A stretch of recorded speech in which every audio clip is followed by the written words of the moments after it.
méfaits du tabac. Anton Tchekhov.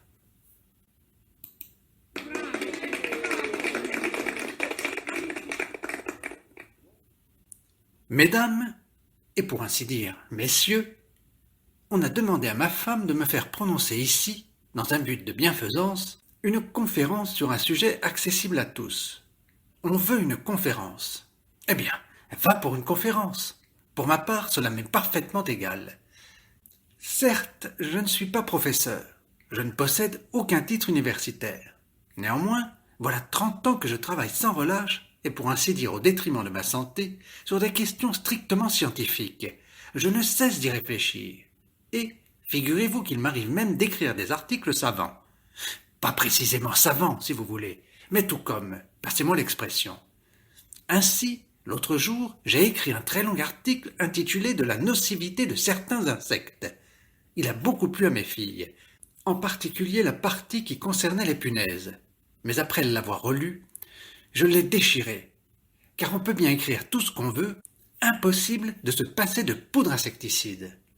Chez nous, à la maison, c'est rempli de punaises, jusque dans le piano. J'ai choisi comme sujet de ma conférence de ce soir le danger que représente pour l'humanité l'usage du tabac. Je suis fumeur moi-même, mais comme ma femme m'a ordonné de parler des méfaits du tabac, inutile de discuter. Le tabac, va pour le tabac, cela m'est parfaitement égal. Quant à vous, messieurs, je vous invite à écouter mes propos avec le sérieux qui s'impose, faute de quoi ils pourraient nous en cuire. Ceux qu'effraie une conférence sérieuse et strictement scientifique peuvent se boucher les oreilles ou quitter la salle. Je fais tout particulièrement appel à messieurs les médecins ici présents, susceptibles de puiser dans ma conférence des renseignements fort utiles, puisque le tabac, outre ses méfaits, est également employé en médecine. Si, par exemple, on enferme une mouche dans une tabatière, elle crève, sans doute de dépression nerveuse. Le tabac est essentiellement une plante. Quand je fais une conférence, j'ai l'habitude de cligner de l'œil droit, mais n'y faites pas attention, c'est parce que je suis ému. J'ai toujours été excessivement nerveux, mais je ne cligne de l'œil que depuis le 13 septembre 1889, jour où ma femme a accouché, si j'ose dire, de notre 4e fille, Varvara. Toutes mes filles sont nées un 13. Mais ne nous écartons pas du sujet, notre temps est limité. Je dois tout de même vous dire que ma femme dirige une école de musique et une pension de jeunes filles. C'est-à-dire, pas une véritable pension, mais tout comme. Entre nous, bien que ma femme ne fasse que pleurer misère, elle a mis de l'argent de côté, quelque chose comme 40 ou 50 000 roubles. Quant à moi, je n'ai pas un kopek, pas un rond. Mais à quoi bon en parler ? Je suis préposé à l'économat de la pension. C'est moi qui fais les provisions, qui vérifie les comptes des domestiques, qui note les dépenses, qui fabrique les cahiers, qui extermine les punaises, qui promène le petit chien de ma femme, qui attrape les souris. Hier soir, entre autres, je devais remettre de la farine et du beurre à la cuisinière, car on avait l'intention de faire des crêpes. Eh bien, voyez-vous ce matin, les crêpes déjà cuites, ma femme rapplique à la cuisine, et nous annonce que 3 de nos pensionnaires n'en mangeraient pas. Elles avaient les glandes enflées. Nous avions trop de crêpes. Que fallait-il en faire ? Ma femme a d'abord ordonné de les porter à la cave. Puis, après avoir mûrement réfléchi, elle m'a dit « Tu peux les manger toi-même, épouvantail !» Quand elle est de mauvaise humeur, c'est comme ça qu'elle m'appelle, épouvantail. Ou encore vipère, ou Satan, comme si je ressemblais à Satan. Elle est toujours de mauvaise humeur. Ces crêpes, je ne les ai pas mangées. Je les ai avalées sans mâcher. C'est que je suis continuellement affamé. Hier soir, par exemple, elle m'a privé de dîner. « Toi, espèce de benet, a-t-elle dit, pas besoin de te nourrir. » Mais, à force de bavarder, nous nous sommes légèrement écartés de notre sujet. Poursuivons. Je suis bien persuadé que vous aimeriez mieux écouter une romance ou une quelconque symphonie, ou un air d'opéra. Nous ne brancherons pas au plus fort de la bataille. Je ne sais d'où c'est tiré. À propos, j'ai oublié de vous dire. À l'école de ma femme, en plus de l'économat, je suis chargé de l'enseignement des mathématiques, de la physique, de la chimie, de l'histoire, de la géographie, du solfège, de la littérature, et ainsi de suite. Pour les leçons de danse, de chant et de dessin, ma femme exige un supplément, bien que ce soit encore moi qui enseigne ces matières. Notre école de musique se trouve dans la ruelle des 5 chiens, au numéro 13. Si j'ai raté ma vie, c'est sans doute parce que nous habitons au numéro 13. Et puis toutes mes filles sont nées un 13. Et il y a 13 fenêtres à notre façade. Mais à quoi bon en parler? Pour tout renseignement, vous pouvez vous adresser à ma femme à toute heure du jour. Et si vous voulez un prospectus de l'école, vous en trouverez chez notre concierge, à 30 kopecks l'exemplaire. Moi-même, je peux vous en céder quelques-uns, si vous le désirez. 30 kopecks l'exemplaire. Qui en veut? Bon, alors 20 kopecks. C'est bien regrettable. Oui, notre maison porte le numéro 13. Rien ne m'a réussi. J'ai vieilli, je suis devenu stupide.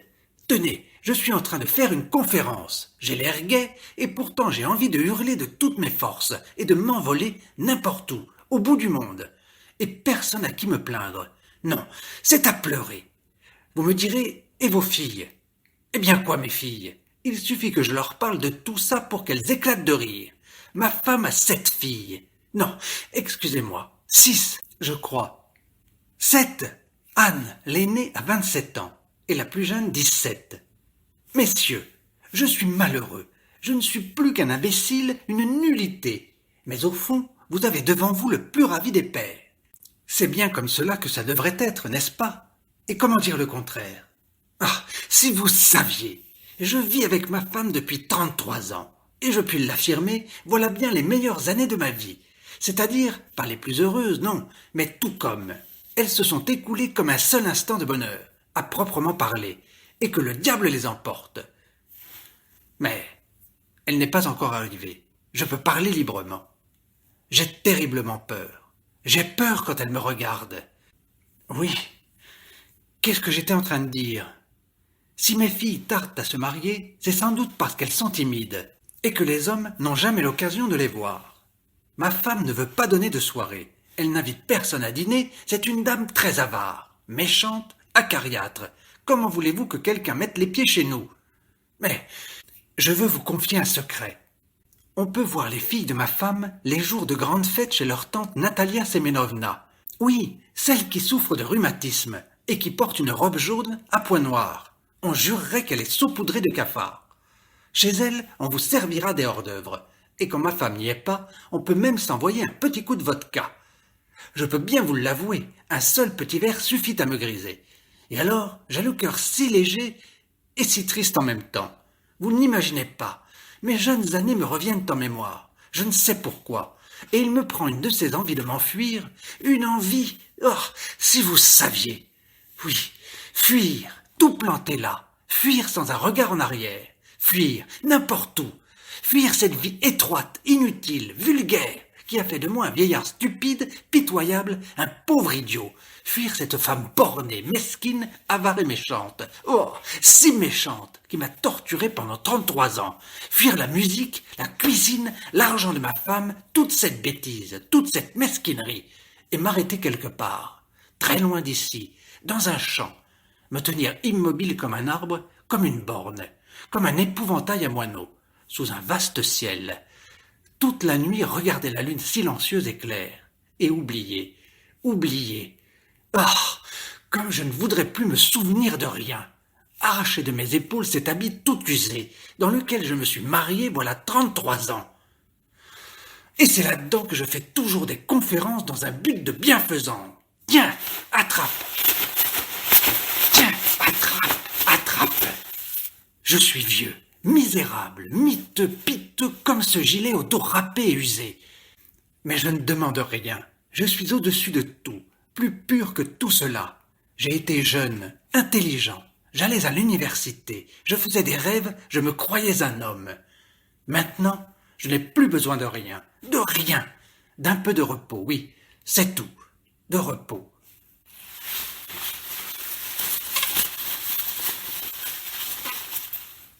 Mais voilà ma femme, dans les coulisses. Elle est arrivée. Elle m'attend là-bas. L'heure est déjà passée.